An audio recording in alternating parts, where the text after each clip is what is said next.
அதனால் நீ எங்கேயோ தேடி போகாத, ஏதோ ஒரு கூட்டத்துல தான் நடக்குது, அல்லேலூயா கூட்டத்துல தான் நடக்குது. இல்லை, அல்லேலூயா கூட்டத்துல எல்லாம் நடக்கல. எங்கே நடக்கிறது? திருப்பலியில் தான் நடக்கும். திருப்பலியில் தான் தினமும் இறங்குகிறார். எழுந்தேற்றத்தின் பொழுது மேலே அப்பத்தை தூக்கி பிடிக்கும் பொழுது இங்கிருந்து மேலே போறது அப்பமாக வருகிறது, கீழே வருவது ஆண்டவர் இயேசுவாக வருகிறது என்றால், அந்த மேலே தூக்கி பிடித்த பொழுது அங்கே தூய ஆவியானவர் இறங்கி உடனடியாக அது இயேசுவின் சரீரமாக மாற்றி கொடுக்கிறார். அதை கீழே கொண்டு வரப்படுகிறது. அதன் பின்பு அது வணங்கப்படுகிறது. அதனால் தன் வருகையை வணங்குவதற்காக எழுந்தேற்றத்தின் பொழுது நாம் மண்டியிட்டு மணி அடித்து அவரை வரவேற்கிறோம். மண்டியிடுவது என்பது தண்டனை செயல் அல்ல. மண்டியிடுவது என்பது அந்த அகில உலக கலாச்சாரத்தின்படி வரவேற்கும் முறை. நாம் குனிந்து வணங்கி கைகூப்பி வணக்கம் சொல்லி வரவேற்கிறோம் நம்முடைய விருந்தாடியை. ஆனால் அகில உலக அளவில் ஒரு அரசர் வரும்பொழுது அவரை மண்டியிட்டு வரவேற்க வேண்டும் என்றது ஒரு கலாச்சாரம், ஒரு பண்பாடு என்று வைத்துக் கொள்ளுங்க. அந்த பண்பாட்டை நாம் ஏற்றுக்கொள்கிறோம். உலக அளவில் ஒரே பண்பாடு இருக்க வேண்டும் என்பதால் நாம் என்ன செய்கிறோம் என்றால், எழுந்தேற்றத்தின் பொழுது மண்டியிட்டு அவரை வரவேற்கிறோம். அவர் அங்கே இறங்குகிறார். தூய ஆவியானவர் இறங்கி இயேசுவின் சரீரத்தை நமக்கு தருகிறார். இதுதான் தினமும் நடக்கிறது. ஆனால் ஒரு நாள் வரும், அப்பொழுது என்ன நடக்கும்?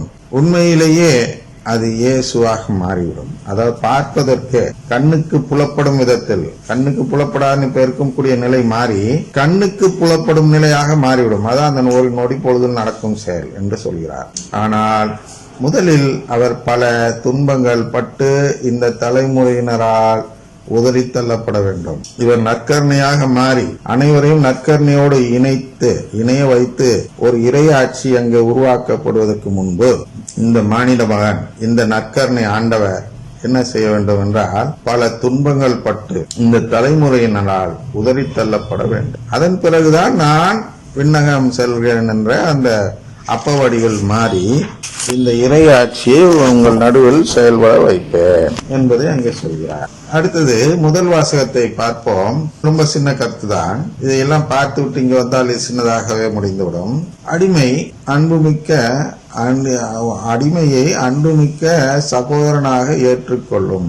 நம் வீட்டில் இருக்கக்கூடியவர்கள் ஒரு வேலை செய்பவர்களாக இருக்கலாம், ஒரு சிறியவராக இருக்கலாம். இவர்கள் எல்லாம் கிறிஸ்தவர்களாக மாறிவிட்டால் அவர்கள் எல்லாம் நம்முடைய உண்மையான சகோதர சகோதரிகள். மற்றவர்களெல்லாம் சகோதர சகோதரிகளுக்குரிய மரியாதையை நாம் அவர்களுக்கு கொடுக்கிறோம். ஆனால் இவர்கள் உண்மையிலேயே சகோதர சகோதரிகளாக மாறிவிடுகிறார்கள். அதான் கடவுளின் குடும்பம், அதான் இறையாட்சி. இவர்களெல்லாம் உட்பட்டதுதான் இறையாட்சி. வெறும் பணக்காரங்களா வச்சுட்டு இறையாட்சி அல்ல. எல்லோரும் இறையாட்சியை சேர்ந்த சகோதர சகோதரிகள். யார் எல்லோரும்? நற்கருணை நம்பக்கூடிய எல்லோரும் உண்மையான சகோதர சகோதரிகள் என்று நாம் பார்க்க வேண்டும் என்று பிலமோனுக்கு பவுலடியார் கூறுவதுதான் இந்த பகுதி. அதை எப்படி சொல்றான்னு பாருங்க. உன் அன்பை குறித்து நான் பெருமகிழ்வும் ஆதரவும் கொள்கிறேன். சகோதரரே, உம்மால் இறை மக்களின் உள்ளம் புத்துயிர் பெற்றுள்ளது. எனவே நீ செய்ய வேண்டியதை உமக்கு கட்டளையிட கிறிஸ்துவ உறவில், அந்த கிறிஸ்துவ உறவுனா அந்த குடும்ப உறவில் எனக்கு முழு உரிமை உண்டு என்றாலும் அன்பின் பெயரால் வேண்டுகோள் விடுக்கவே விரும்புகிறேன். புரியுதா? நீ இப்படிதான் செய்யணும்னு நம்முடைய ஆயருக்கோ குருக்களுக்கோ அந்த உரிமை உண்டு. கட்டாயப்படுத்த அதிகாரத்தை செலுத்தி நீ இப்படித்தான் ஒருவர் இன்னொருவரிடம் அன்பு செலுத்த வேண்டும் என்று கட்டாயப்படுத்தும் உரிமை இவர்களுக்கெல்லாம் உண்டு, நமக்கும் உண்டு. அதனாலதான் இந்த செய்தியை சொல்கிறோம். ஒவ்வொருவருமே சகாக்கள், சகோதரர்கள், உயர்ந்தவர்கள் தாழ்ந்தவர்கள் என்று இல்லை. அதனாலதான் 8ஆம் வத்திக்கான் சங்கத்தில் என்ன செய்தார்கள் என்றால், இந்த படிநிலை திருச்சபை என்ற புரிதலை தகர்த்தெறிந்து விட்டார்கள்.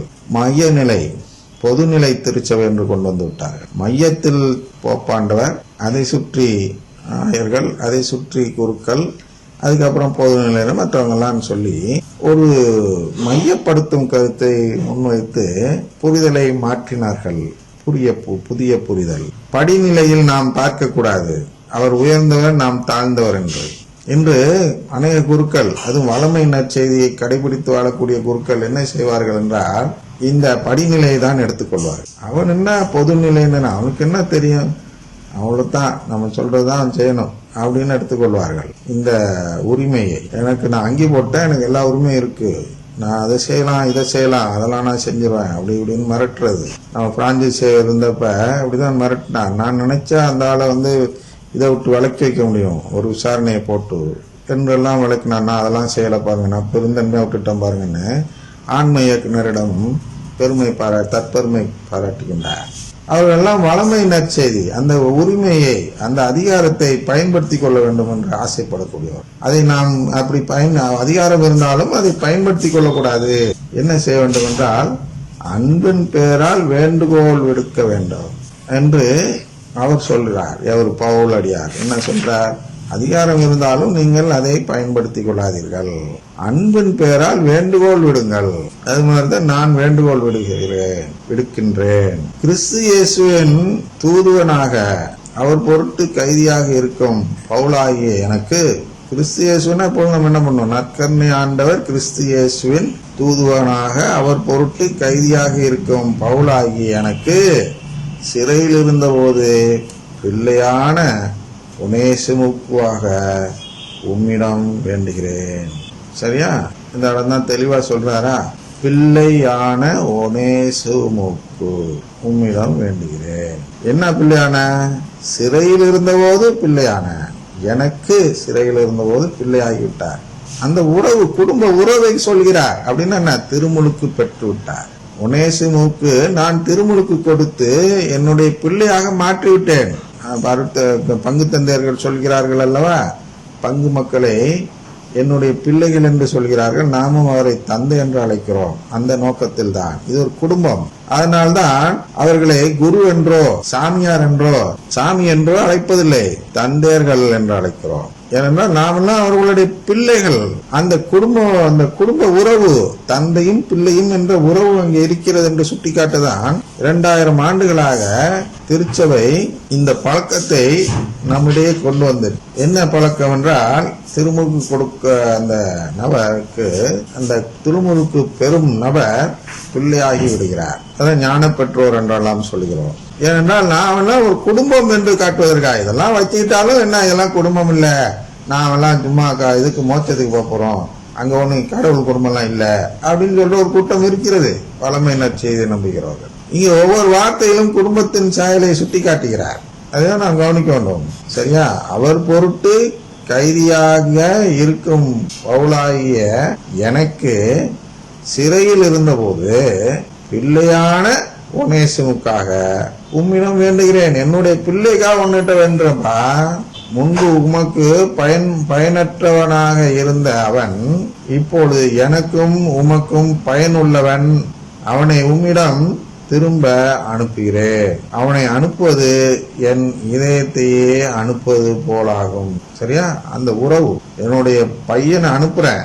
எதனால? திருமுழுக்கு கொடுத்து விட்டதுனால என்னுடைய பையன், என்னுடைய குடும்பத்தினர், அவனை நான் அனுப்பும் பொழுது என் இதயத்தையே அனுப்புவது போல ஆகிறது. நற்செய்தியின் பொருட்டு சிறைவிட்டு இருக்கும் எனக்கு உமது பெயரால் பணியாற்ற அவனை என்னிடமே நிறுத்தி கொள்ள விரும்பினேன். ஆனால் நீர் செய்யும் நன்மையை கட்டாயத்தினால் செய்யாமல் மனமாற செய்ய வேண்டும் என்று நினைத்தே உம்முடைய உடன்பாடிலிருந்து எதையும் செய்ய நான் விரும்பவில்லை. உம்முடைய உடன்பாடின்றி எதையும் செய்ய நான் விரும்பவில்லை. அதனால நான் உங்கள்கிட்ட அனுப்புறேன், என்னுடைய பிள்ளைய உங்கள்கிட்ட அனுப்புறேன். நீ உன்னுடைய நன்மை, நீ பல விஷயங்கள் செய்கிற. எதுக்கு? இந்த நற்செய்தி அறிவிப்பதற்கு, அதாவது திரு அவைக்கு, இந்த இறை ஆட்சிக்கு உட்பட்டவர்களுக்கு நீ பல விதத்தில் உதவி வருவதால் இவனையும் உன்கிட்ட அனுப்புனா நீங்க 2 பேரும் சேர்ந்து நல்லபடியா உதவலாம். அதனால எனக்கு வச்சிருக்கிறதோட உங்ககிட்ட அனுப்புனா நல்லதுங்கிறதுனால அங்கே அனுப்புகிறேன். அவன் என்றும் உம்மோடு இருக்க உம்மை விட்டு சிறிது காலம் பிரிந்திருந்தான் போலும். என்ன சொல்றாரு? அவன் என்றும் உம்மோடு இருக்க அப்படின்னா அந்த உறவு பொழுது பெற்று விட்டான். நீ முதல்ல உறவு பெற்ற, என்னிடம் அனுப்புனவன அவனும் இப்பொழுது உறவு பெற்றவனா மாறிவிட்டான். இனி அவன் உன்னை விட்டு பிரிய முடியாது, உன் உறவை விட்டு அவன் பிரிய முடியாது. அதனால் இனி என்றும் உம்மோடு இருக்க போகிறான். அதனால நீ அனுப்பின போல இருக்கு. என் சிலைக்கு அனுப்புனதுனால அவன் திருமுழுக்கு பெற்று விட்டான். திருமுழுக்கு பெற்று விட்டதுனால இனி அவன் பிரிய முடியாது. இப்படி பிரியக்கூடாது என்பதற்காக தான் கடவுள் இப்படி செய்தார் போல் தெரிகிறது என்பதை அப்படி சொல்கிறார். அவன் என்றும் உம்மோடு இருக்க உம்மை விட்டு சிறிது காலம் பிரிந்திருந்தான் போலும். இனி அவனை நீர் அடிமையாக அல்ல, அடிமையை விட மேலானவனாக, அதாவது உம்முடைய அன்பார்ந்த சகோதரனாக ஏற்றுக்கொள்ளும். சரியா?